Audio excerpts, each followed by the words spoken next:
So when she was going in the door, it blinked.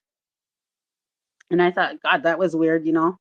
I said, but that was her. So I follow her in there, and in there there's this room with the gurney where they start processing the body and stuff.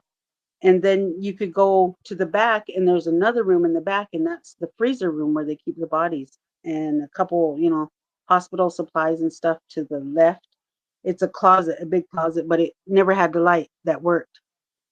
So I watched her go in that room, and so I was trying to call her, but I thought maybe she didn't hear me.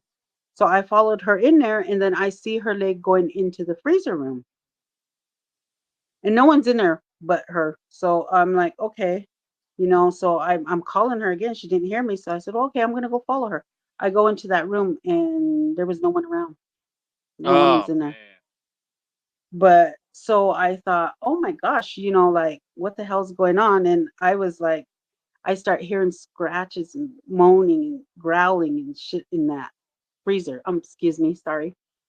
But I'm hearing this in the freezers because that whole wall was full of freezers.